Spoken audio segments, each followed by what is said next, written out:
Chicken കഴിക്കാത്ത വെജിറ്റേറിയന്മാരെല്ലാം വേഗം വന്നോ. ഇന്ന് നമ്മൾ നിങ്ങൾക്ക് വേണ്ടിയിട്ടുള്ള റെസിപ്പി ഉണ്ടാക്കാൻ പോകുന്നത്. എന്നാൽ പിന്നെ ഒരു ചെറിയ കഷ്ണം ബട്ടർ ഇട്ട് അതിലേക്ക് 2 സവാള അരിഞ്ഞതും പിന്നെ നമ്മളെ ഇഞ്ചി വെളുത്തുള്ളി 1 സ്പൂണ്, പിന്നെ പച്ചമുളക് 3 പച്ചമുളക് ചെറുതാക്കി അരിഞ്ഞതും അതിലേക്ക് 20 കാഷ്നട്ട് ഇട്ട് നല്ല പോലെ മിക്സ് ചെയ്തെടുക്കണം കേട്ടോ.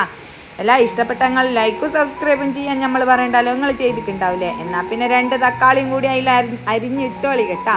2 തക്കാളി ഇട്ട് നല്ല പോലെ മിക്സ് ചെയ്ത് ഇങ്ങെടുത്തതിന് ശേഷം 1/2 സ്പൂൺ മഞ്ഞൾപ്പൊടി, 1/2 സ്പൂൺ മുളക് പൊടി, 1/2 സ്പൂൺ നമ്മളെ മല്ലിപ്പൊടി, ഇത്തിരി കുരുമുളക് പൊടിയും പാറ്റി നല്ല പോലെ മിക്സ് ചെയ്ത് 1/2 കപ്പ് വെള്ളവും പാർന്ന് ഒരു 10 മിനിറ്റ് അല്ല ഒരു 5 മിനിറ്റ് ലോ ഫ്ലെയിമിലിട്ട് നിങ്ങൾ ഇത് കുക്ക് ചെയ്തെടുക്കണം കേട്ടോ.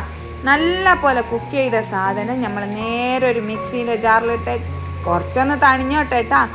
അപ്പാട് ആ ചൂടോടെ അരക്കല്ലേ നിങ്ങൾ, കുറച്ചൊന്ന് തണിഞ്ഞാൽ അത് നമ്മൾ മിക്സീൻ്റെ ജാറിലേക്കിട്ട് നല്ല പോലെ ഫൈനാക്കി അരച്ചിങ്ങെടുക്കുക. നല്ല ഫൈനാക്കി അരച്ചിങ്ങെടുത്താൽ നമ്മളെന്ത് പണിയെടുക്കണോ, ഇതൊന്നും കൂടി പതപ്പിച്ചെടുക്കണം. പതപ്പിക്കുകയെന്ന് വെച്ചാൽ തിളപ്പിച്ചെടുക്കണം കേട്ടോ.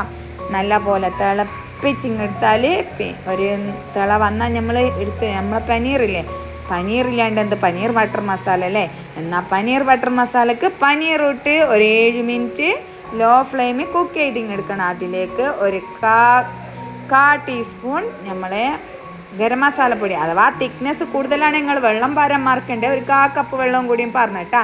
പിന്നെ നമ്മളെ ഫ്രഷ് ക്രീമും മല്ലിച്ചപ്പിട്ട് നല്ലപോലെ ഇളക്കി പിന്നെ ഒരു 5 മിനിറ്റ് കഴിഞ്ഞാൽ ഫ്ലെയിം ഓഫ് ചെയ്ത് അതിലേക്ക് ഒരു ചെറിയ പീസ് ബട്ടറും കൂടി ഇട്ടിട്ട് മൂടി വെച്ച് ഒരു 5 മിനിറ്റ് കഴിഞ്ഞാൽ നമ്മളെ ബട്ടറെല്ലാം മെൽറ്റ് ചെയ്ത് നല്ല അടിപൊളി പനീർ മസാലക്കറി റെഡി.